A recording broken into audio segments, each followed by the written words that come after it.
അപ്പോൾ ഓണവിശേഷങ്ങളിലേക്ക് പോകുമ്പോഴേ ഒരു നാട് മുഴുവൻ ഓണസദ്യ ഒരുക്കിയ ഒരു കഥയിലേക്കാണ് നമ്മൾ പോകുന്നത്. ഈ കഥയുള്ളത് നമ്മുടെ കോഴിക്കോടാണ്. കോഴിക്കോട് തോട്ടുമുക്കത്ത് നിന്ന് പറയാനുള്ള കഥ ഗവൺമെന്റ് UP സ്കൂളിൽ നടന്ന മെഗാ ഓണസദ്യയെ കുറിച്ചിട്ടാണ്. വലിയ ജനപങ്കാളിത്തം കൊണ്ട് ശ്രദ്ധേയമായി ഈ ഓണസദ്യ. കാണാം അവിടുത്തെ കാഴ്ചകൾ.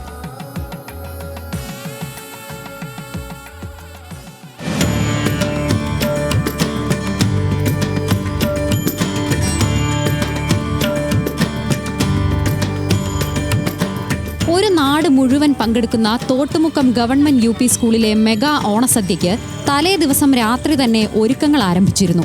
വിഭവസമൃദ്ധമായ സദ്യയ്ക്ക് വിഭവങ്ങൾ ഒരുക്കാൻ രക്ഷിതാക്കൾ നേരം പുലരുന്നതുവരെ കൈമെയ് മറന്ന് അധ്വാനിച്ചു.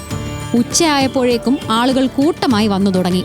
പൂർവ്വ അധ്യാപകർ, പൂർവ്വ വിദ്യാർത്ഥികൾ, രക്ഷിതാക്കൾ, പഞ്ചായത്ത് പ്രസിഡന്റ് അടക്കമുള്ള ജനപ്രതിനിധികൾ, വ്യാപാരികൾ തുടങ്ങി ജാതിമത ഭേദമന്യേ നാടിന്റെ നാനാഭാഗത്തു നിന്നും ആളുകളെത്തി ഓണസദ്യയിൽ പങ്കാളികളായി.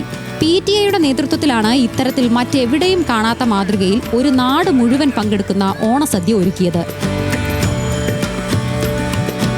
ഇവിടെ ശരിക്കും പറഞ്ഞിട്ടുണ്ടെങ്കിൽ ഓണം എങ്ങനെ ആഘോഷിക്കണം, ഓണം ആഘോഷിക്കേണ്ടതാണ് എന്നുള്ളത് നമ്മളിവിടെ തോട്ടുമുക്കം UP സ്കൂളിൽ വരുമ്പോഴാണ് നമുക്ക് ശരിക്കും അതിൻ്റെ ഒരു പ്രതീതി കാണുന്നത്. കാരണം മറ്റ് നമ്മുടെ പരിസര പ്രദേശങ്ങളിലൊന്നും ഇതേപോലെയുള്ള ഒരു ഓണാഘോഷം നമ്മളെവിടെയും കണ്ടിട്ടില്ല. കഴിഞ്ഞ കുറെ വർഷങ്ങളായിട്ട് ഇവിടെ ഇതേപോലെ മെഗാ ഓണസദ്യ ഉണ്ടാവാറുണ്ട്.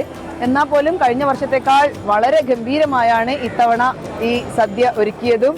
ആൾക്കാരുടെ ജനപങ്കാളിത്തം എന്ന് പറയുമ്പോൾ നമ്മുടെ ഗവൺമെന്റ് സ്കൂളുകളൊക്കെ സമൂഹവുമായി ഒരു അറ്റാച്ച്മെന്റ് കൂടുന്നത് ഇത്തരം ആഘോഷവേളകളിലാണ്. പായസമടക്കം 12 വിഭവങ്ങളാണ് സദ്യയിൽ ഉണ്ടായിരുന്നത്. കഴിഞ്ഞ തവണത്തേക്കാൾ ഇത്തവണ ജനപങ്കാളിത്തം കൂടുതലായതുകൊണ്ട് തിരക്കില്ലാതാക്കാൻ ഇലയിൽ സദ്യ വിളമ്പുന്നതിനോടൊപ്പം ബുഫേ സംവിധാനവും ഒരുക്കിയിരുന്നു. ന്യൂസ് മലയാളം, കോഴിക്കോട്.